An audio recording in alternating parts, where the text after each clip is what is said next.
वक्त आ गया एक मजबूत विपक्ष का और युवाओं को आना चाहिए। युवा नेता अखिलेश यादव, राहुल गांधी क्यों नहीं आएगा यूथ भाई? आज एक 70 साल का बुजुर्ग आदमी जो ग्रेजुएशन में 3rd डिवीजन में पास हुआ, वो विश्व गुरु बनने का ख्वाब देख रहा है, और पढ़ा लिखा एमबीए, एमटेक, आईआईटीएन और डॉक्टर और एमबीबीएस जो है वो गली नुक्कड़ में खाक छान रहा है एमबीए करके 10-10 हजार की सैलरी में। ये स्तर रहेगा। मतलब स्मृति ईरानी जैसे लोग ये हमें बताएंगे कि देश को कैसे चलाना है। धिक्कार हमारे पढ़ाई पे। आप एक बड़े आक्रमण के लिए तैयार रहिए। इस देश को भाजपा मुक्त बनाएंगे। जय हिंद, जय भारत। अब देखिए कितनी अच्छी बात है, मोदी जी निकल पड़े बांग्लादेश। उन्हें बांग्लादेश की यात्रा की याद आई। उधर बंगाल में चुनाव, इधर मोदी जी का बांग्लादेश की यात्रा। और मजे की बात देखिए, जिस मोदी सरकार ने हमेशा कांग्रेस की ढोल पीटे हैं, आज वो इंदिरा गांधी जी की प्रशंसा कर रहे हैं, तारीफ कर रहे हैं इंदिरा गांधी जी का। ऐसा लगता है कि कोई और आंदोलन जीवी हो ना हो, लेकिन ये भारतीय जुमला पार्टी जो है झूठ जीवी बहुत बड़े हैं। बांग्लादेश जाके उन्हें इंदिरा गांधी की याद आ रही है और वो इंदिरा गांधी की तारीफों के पुल बांध रहे हैं। ये वो लोग हैं दोस्तों जो ये कहते हैं कि कांग्रेस का नामो निशान मिटा देंगे, आम आदमी पार्टी का नामो निशान मिटा देंगे।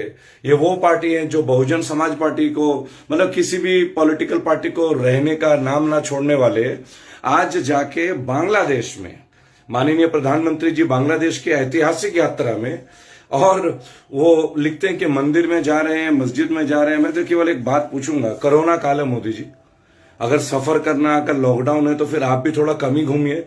वैसे भी पिछले 6 साल में आप जिस तरीके से पूरे विश्व में घूम रहे हैं ना, लोग इस बात पे डाउट में थे कि आप प्रधानमंत्री हैं या विदेश मंत्री हैं।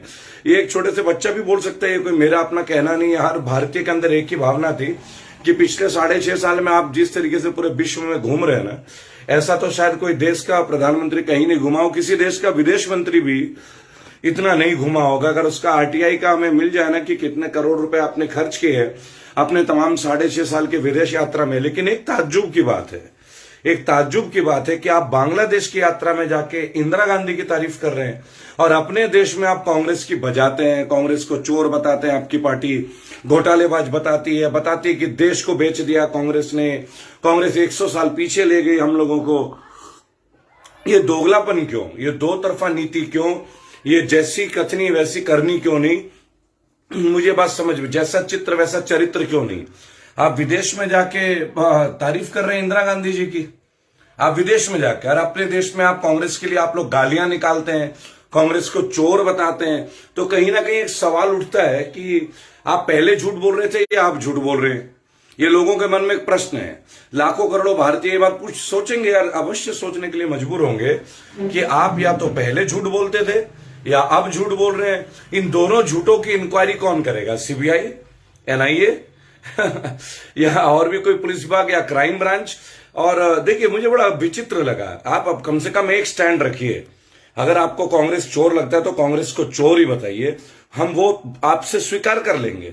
लेकिन ये नहीं चलेगा कि 1 साल पहले तक, 2 साल पहले तक कांग्रेस चोर है, आज मोदी जी आप जाके बोलेंगे कि नहीं कांग्रेस इंदिरा गांधी का बहुत। देखिए ये मोनू सिंह राजावत है, आप हो क्या, आपका स्टैंड क्या है? तो मोनू सिंह जी मैं एक बात बोलूंगा, मेरा स्टैंड जानने के लिए ना आपको रेबल बनना पड़ेगा। मोनू सिंह जी आप कमेंट पे लिख रहे हो ना कि मैं कौन हूं, तो जब आपको यही नहीं पता कि मैं कौन हूं तो आप मेरे पेज पे क्या कर रहे हो यार?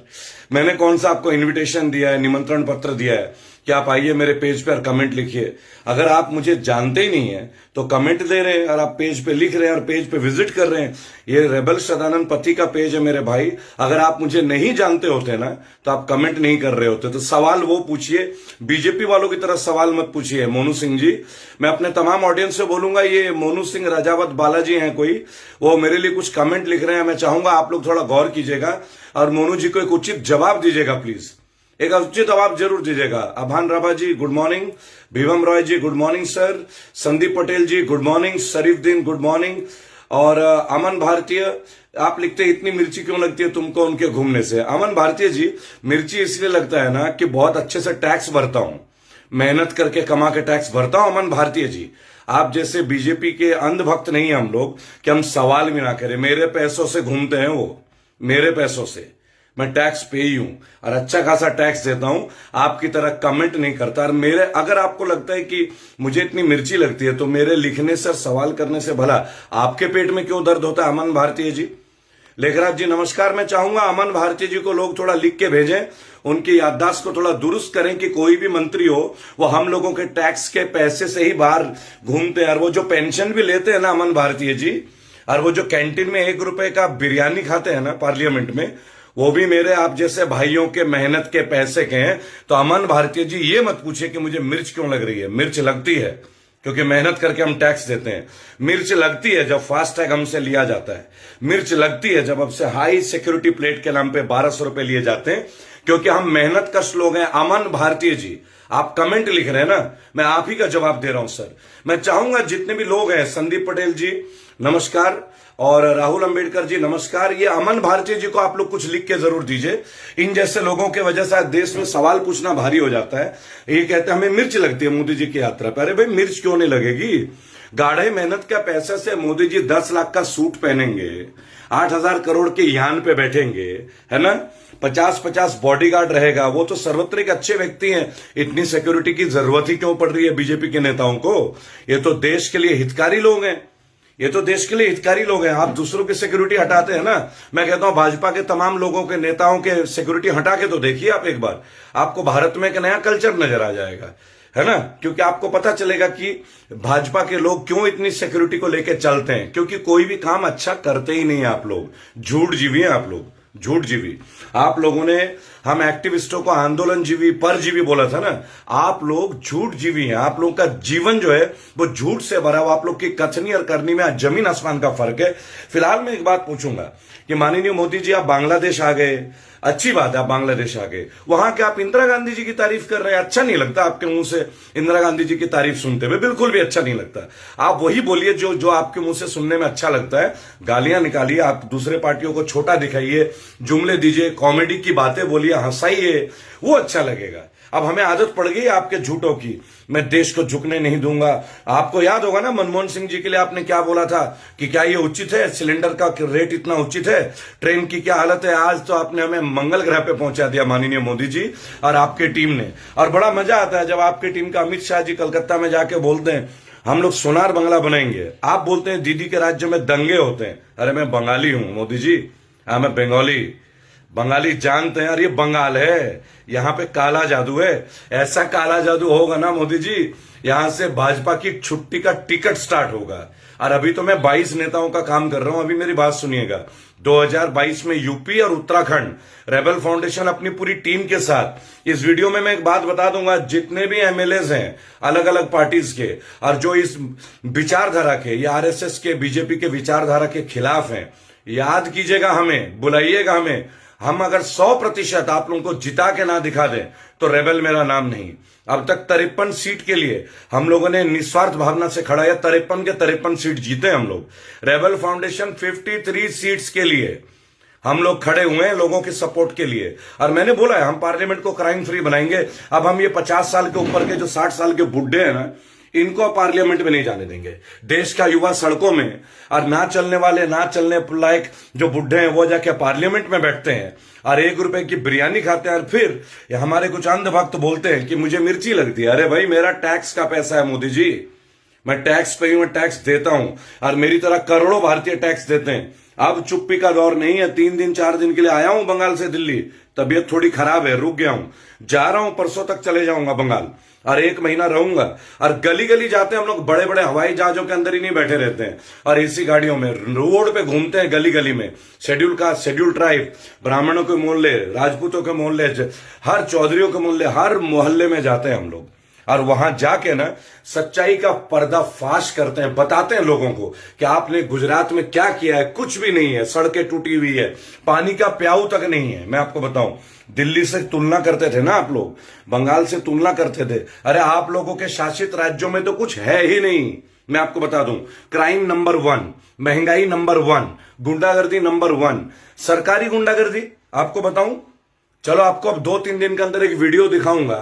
उत्तर प्रदेश का एक ऐसा विभाग जो राजस्व विभाग बोलते हैं, जहां से आपका पूरा देश का, आपका राज्य की सरकार चलती है, क्यों? क्योंकि रजिस्ट्रियां होती है, स्टाम्प ड्यूटी आप लाखों के बेचते हो लोगों से, हर साल सर्कल रेट बढ़ा देते हैं आप लोग, और वहीं पे जन सुविधा क्या है, लोगों का टॉयलेट तक की जगह नहीं मिलती। दिखाऊंगा आप लोगों को सरकारी नलों में पानी क्यों नहीं आता, जबकि पैसे आपको पूरे चाहिए। बिजली का कम दिखाऊंगा खेतों में, अभी तो हम लोग पूरे जमीनी स्तर पे आए हैं, मैं आपको बताऊंगा। आप देखिए, इन्होंने एक पॉलिसी लाया, 10 साल की गाड़ियों को आप वो कर देंगे, स्क्रैप कर देंगे, डीजल की गाड़ी। अरे भाई 50-50 लाख, 40-40 लाख की गाड़ियां जो केवल 10,000, 15,000 किलोमीटर, 20,000 चली हुई है, 40 लाख रुपए की गाड़ी, उनको आप 10 साल में खत्म कर रहे हो। एक बात बताओ, उनकी एफिशिएंसी अगर है, उनका एफिशिएंसी का टेस्ट लीजिए ना, उन लोगों का एफिशिएंसी का टेस्ट ले लीजिए, उनका पॉल्यूशन का टेस्ट लीजिए, टेक्निकल टेस्ट लीजिए, फिर रिजेक्ट कीजिए।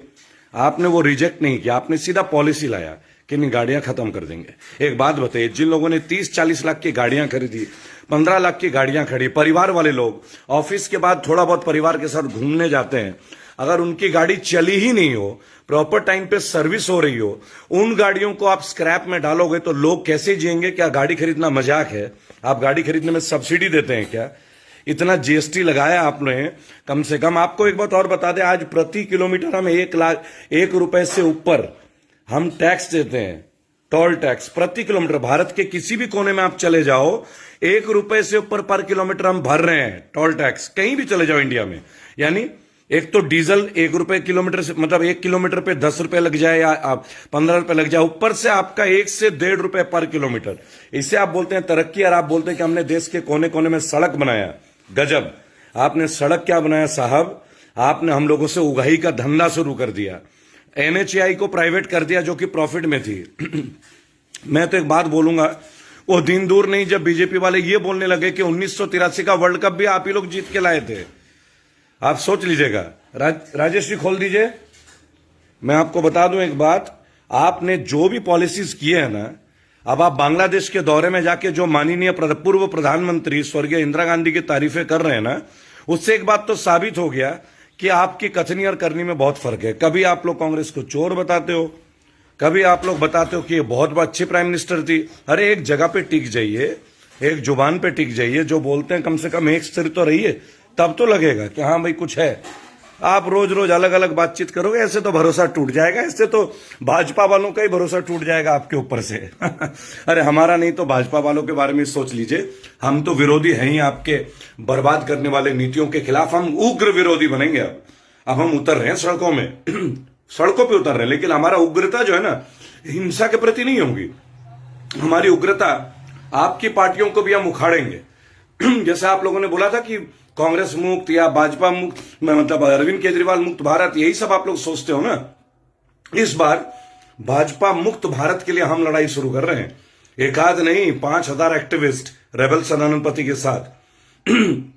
और वो जो लोग हैं ना, लिखते हैं मेरे बारे में, है ना, उन भक्तों को बोलूंगा, भक्त बनिए, अंध भक्त मत बनिए। आपका घर का, आपके रिश्तेदारी का कोई एक ना एक शख्स इनकी नीतियों की वजह से बर्बाद जरूर हुआ होगा। अरे आपके परिवार में कोई ना कोई तो रेलवे में रहा होगा ना, आपके परिवार में कोई ना कोई तो एसएससी जीडी का रहा होगा, आपके परिवार में कोई ना कोई तो एलआईसी में काम कर रहा होगा। जाके देखिए, उनके रोजी रोटी के लाले पड़ गए साहब, लाले पड़ गए, है ना। लेकिन आप अगर फिर भी अपनी आंखें नहीं खोलेंगे ना साहब, तो ये काम चलेगा नहीं। तो फिलहाल एक बात बोलूंगा, इंदिरा गांधी अच्छी नेता है, मोदी जी आप बांग्लादेश में जाके बोलते हैं, और अपने देश में आप कांग्रेस को पता नहीं क्या क्या गालियां निकालते हैं। आपकी टीम, आपके भाजपा के बड़े बड़े नेता कांग्रेस मुक्त भारत बनाएंगे। अरे आप कौन होते हैं किसी को मुक्त करने के लिए? ना आप केजरीवाल को हटा पाओगे, ना आप राहुल गांधी को हटा पाओगे, और ममता बनर्जी के बारे में तो गलतफहमी पालना छोड़ दो।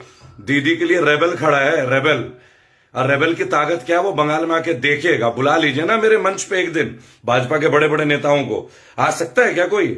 मैं बंगाल की गढ़ में जाके खड़ा हूं, जहां आप लोग अपना डंका बजाने की सोच रहे हैं ना, बंगाली की ताकत वहां से आपको दिखा रहा हूं, और दिखाऊंगा, क्योंकि देश के लिए हम भी कर्तव्यनिष्ठ हैं। इसी देश में जन्मे हैं, तो देश को बर्बाद तो होने नहीं देंगे। लेकिन एक बात आपको बोलूंगा, आज एक बात साबित हो गया, जब आप बांग्लादेश में मोदी जी आप जाके बोलते हैं कि इंदिरा गांधी एक महान प्रधानमंत्री थी। चलिए, कम से कम एक बात तो यकीन हुआ, आपको भी रियलाइज तो हुआ कि आप गलत चल रहे हैं। अब वक्त है अपनी गलतियों को ठीक करने की। और एक रिक्वेस्ट है, ये जो 10 साल पुराने डीजल वाहनों को आप स्क्रैप करवाने का ऑर्डर कर रहे हो ना, इसके ऊपर एक चिंतन करने की जरूरत है। क्यों ना उनका फिटनेस सर्टिफिकेट लीजिए, 10-10 लाख 20-20 लाख की गाड़ियां कोई रोज नहीं खरीदी जाती। मध्यम वर्ग परिवार के लोग हैं मोदी जी। केवल आप ताकि नई गाड़ियां खरीदे, आपको टैक्स मिले और फिर आप भाजपा और मजबूत हो। हम लोग क्या जन्म, एक बात मुझे लगा है दोस्तों कि अब ऐसा लगता है जैसे हम अपने लिए काम नहीं कर रहे हैं। अब हम जो भी मेहनत कर रहे हैं ना, वो केंद्र की सरकार के लिए कर रहे हैं, क्योंकि हम जो भी कमाते हैं हमें ये नहीं पता कितना पैसा हमारा टैक्स का ये लोग हम लोगों से वसूल लेते हैं। आप देखिए, आप पेटीएम से इन्होंने वो करवाया था फास्टैग। अरे क्या जरूरत है भाई? आप कहते हैं अगर आप गलती से फास्टैग नहीं है तो हम डबल ले लेंगे आपसे। यहां भी इनको पैसे ही चाहिए। पैसे के भूखे भेड़िए हैं ये, पैसे के भूखे भेड़िए। और अब अगर हम सड़कों में ना उतरे ना तो इनको सुधारने में हम फेल हो जाएंगे, लेकिन हम सांकेतिक तरीके से उतरेंगे। एक दिन हमारा प्लान हो रहा है, ये जो बोल रहे हैं ना डबल डबल चालान, मजाक है। लोगों की कमाई देते नहीं हो, सैलरी टाइम से देते नहीं हो, गन्ना किसानों का पेमेंट रिलीज नहीं करते हो, है ना। रेलवे वालों को अधर में लटका रखा है, LIC वाले हाशिए में, 18 लाख बैंक कर्मचारी परेशान है, जीवन और मृत्यु का सवाल है। और आप बोलते हो अगर टोल टैक्स में फास्टैग नहीं है तो हम डबल चालान ले लेंगे। मतलब हम लोग जो हैं जाहिल जानवर हैं क्या, जो आप किसी भी तरीके से अत्याचार करोगे और भारतीय आपके अत्याचारों को सहता रहेगा? मजाक चल रहा है क्या? SSC GD के 1 लाख से ऊपर जवान वर्दी का इंतजार करके उन्हें मार पीटा गया दिल्ली में, उन्हें पीटा गया। जो लड़कियां तो उनको फ्रैक्चर आया। आपको लगता है आपको हम लोग स्वीकार करेंगे? अरे आपको EVM की भी ईंट से ईंट बजा देंगे इस बार, ईंट से ईंट। आपको EVM पे बहुत घमंड है ना बंगाल में। चैलेंज कर रहा हूं रवल सदानंद पति, चैलेंज। 2,500 वॉलंटियर्स बंगाल में मेरे काम कर रहे हैं, चैलेंज कर रहा हूं।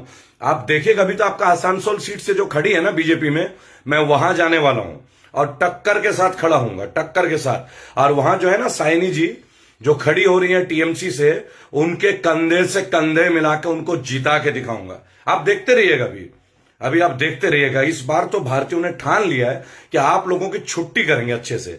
मजाक बना दिया है। आज विदेश में जाकर आप इंदिरा गांधी जी की तारीफें करते हैं और अपने देश में तमाम नेताओं का, अरे जो व्यक्ति आज अपने ही मतलब एक हिपोक्रेसी की हाइट है, एक मतलब आप लोग अपने नाम से जीवित रहते हुए स्टेडियम अपने नाम करा रहे हैं, उद्घाटन करा रहे हैं राष्ट्रपति के नाम। इसीलिए लोगों ने मैंडेट दिया था क्या?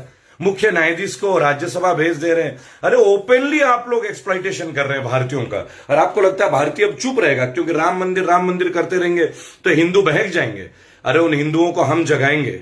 हिंदुओं की असीम ताकत है जिसके लिए हमें आपकी पार्टी की जरूरत नहीं है, बिल्कुल भी नहीं जरूरत है। और मैं आपको एक बात और बता दूं, ये दिन दूर नहीं है, मैं आपको बता रहा हूं, जब हर भारतीय मन में ठान लेगा कि अब RSS और बीजेपी की जरूरत नहीं रही है, भारत को बचाने के लिए भारतीयों की जरूरत है। लेकिन हाँ, हम तमाम पार्टियों से इस बार एक स्ट्रिक्ट एडहेरेंस दे रहे हैं कि भैया आपने, चाहे वो कांग्रेस हो, चाहे समाजवादी हो, चाहे बहुजन समाज पार्टी हो, चाहे कोई भी हो, कि आपने पार्टियों में से दागी नेताओं को निकालिए, जिनके ऊपर क्रिमिनल केसेस है बाहर निकालिए। ऐसा नहीं है कि भाजपा के विरोधी हैं तो अगर आपके दूसरे पार्टियों में क्रिमिनल उनको झेलेंगे, कतई भी नहीं झेलेंगे। बाहर निकालिए। वक्त आ गया एक मजबूत विपक्ष का, और युवाओं को आना चाहिए। युवा नेता अखिलेश यादव, राहुल गांधी, क्यों नहीं आएगा यूथ भाई? आज एक 70 साल का बुजुर्ग आदमी जो ग्रेजुएशन में 3rd डिवीजन में पास हुआ, वो विश्व गुरु बनने का ख्वाब देख रहा है, और पढ़ा लिखा MBA MTech IITN और डॉक्टर और MBBS जो है वो गली नुक्कड़ में खाक छान रहा है MBA करके 10-10 हजार की सैलरी में। ये स्तर रहेगा? मतलब स्मृति ईरानी जैसे लोग ये हमें बताएंगे कि देश को कैसे चलाना है। धिक्कार हमारे पढ़ाई पे। आप एक बड़े आक्रमण के लिए तैयार रहिए। इस देश को भाजपा मुक्त बनाएंगे। जय हिंद।